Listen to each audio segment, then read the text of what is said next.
Freshman year of college, the memory of knowing I got in is at the forefront of your mind as you begin to unload the comforts of your old home into your new one.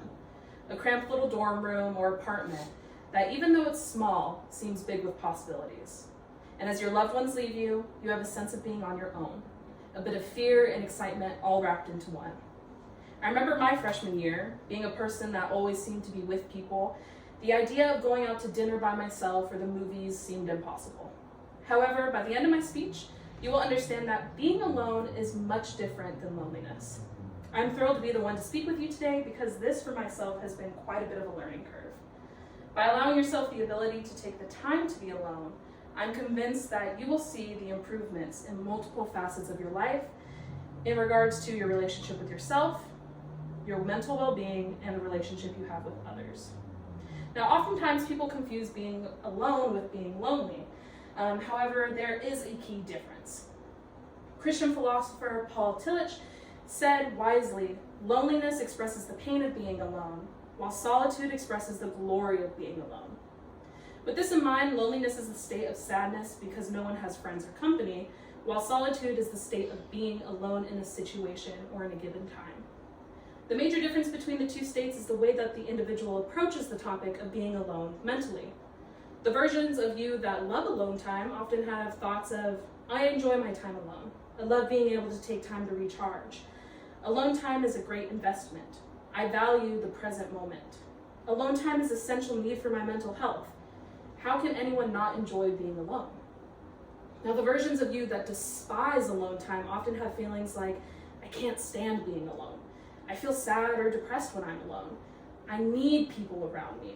I need something to be stimulated by or something to distract me right now. Alone time can't be enjoyed. Alone time has no impact on my mental health. You can see the obvious differences in those two mindsets.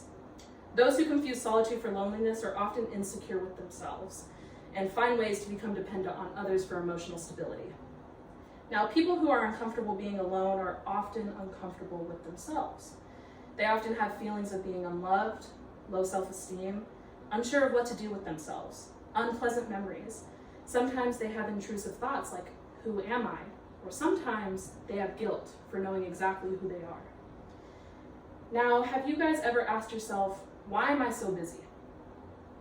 Or is there a particular reason why I'm filling up my schedule with no room to breathe? If so, there may be something or some emotions that you're trying to conceal and put away, emotions that you're avoiding. According to Dr. Cheyenne Bryant, psychology expert, renowned life coach, and president of the San Pedro branch of the NAACP, avoidant behavior, such as refusing to be alone, results in a buildup of emotions that can manifest into anger, depression, resentment, and many other unhealthy mental states. You can only internalize for so long before your mental and physical health actually begins to decline, she says. Now, the best thing to do to overcome this is to confront these emotions.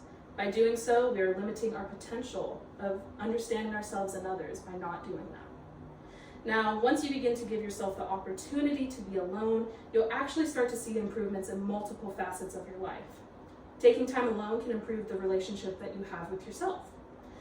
Taking time alone allows you to confront and progress on these things that you're having trouble with. Dr. Mariette Jansen, a doctoral graduate in counseling and communication, explains, if you know yourself, the good, the bad, the ugly, you can start to accept who you are, exactly as you are.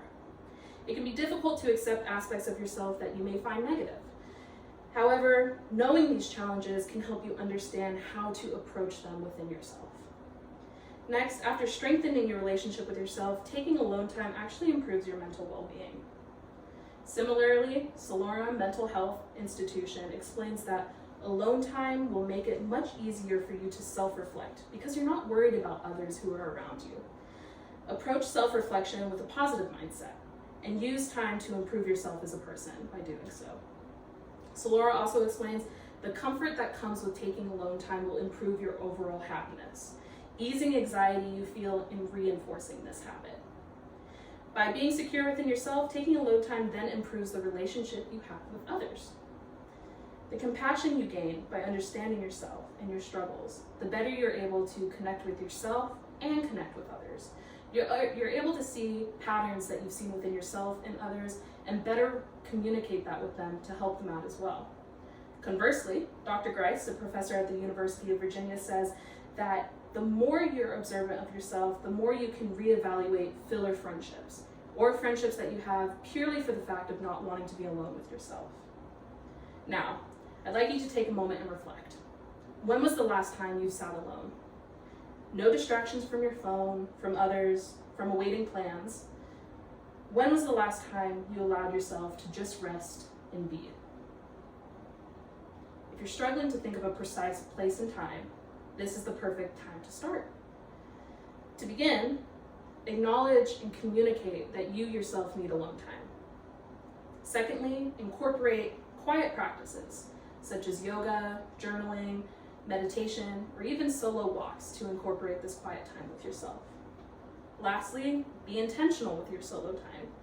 Avoid skipping moments for yourself where you can take a breath and really reflect, even if that means turning others down to carve out room for yourself. It is through establishing alone time as a habit that these facets of your life will improve: your relationship with yourself, your mental well-being, and your relationship with others.